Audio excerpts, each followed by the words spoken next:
రాజన్న సిరిసిల్ల జిల్లా బోయిన్పల్లి మండలం ఇక్కడ రత్నంపేట గ్రామంలో ఉన్నటువంటి శ్మశాన వాటిక పరిస్థితి మీరు ఒకసారి గమనించండి.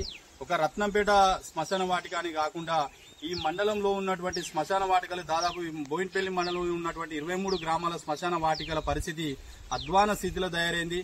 మరి గత ప్రభుత్వం ఎంతో దూరదృష్టితో గ్రామీణ ప్రాంతాల్లో భూమి లేని వాసులకు, చనిపోయే వ్యక్తులకు ఎక్కడ జాగలేదు అని చెప్పి ఒక దూరదృష్టితోటి కొన్ని లక్షల రూపాయలతోటి శ్మశాన వాటికలు నిర్మిస్తే ఇలా శ్మశాన వాటికల పరిస్థితి దీని మీద గ్రామ పంచాయతీ కార్యదర్శి గాని గతంలో ఉన్న పాలక వర్గాలు కూడా పట్టించుకోని పరిస్థితి వల్ల మరి ఈ భూమి లేని నిరుపేదల కోసం ఎంతో సదుద్దేశంతో పెట్టిన శ్మశాన వాటిక పరిస్థితి ఎంత అగమ్య గోచరంగా ఉందంటే మీరు ఒకసారి ఇక్కడ గమనించాలి.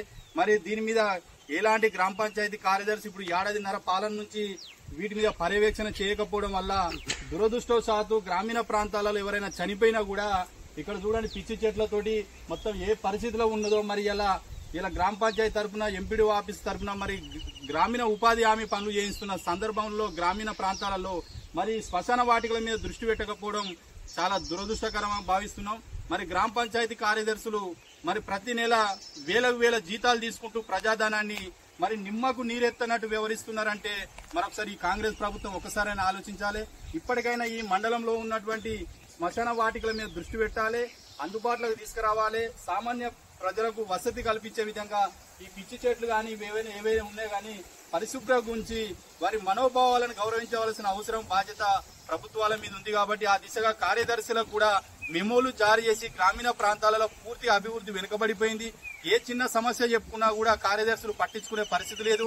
మరి ఇలా గ్రామాల నుంచి ప్రజాధనాన్ని జీతాల రూపకంగా వేలు తీసుకుంటున్నా కూడా ఈ కార్యదర్శులు కూడా చాలా నిర్లక్ష్యంగా వ్యవహరిస్తున్నారు అనేదానికి ఇది ఒక చక్కటి ఉదాహరణ చెప్పాలి.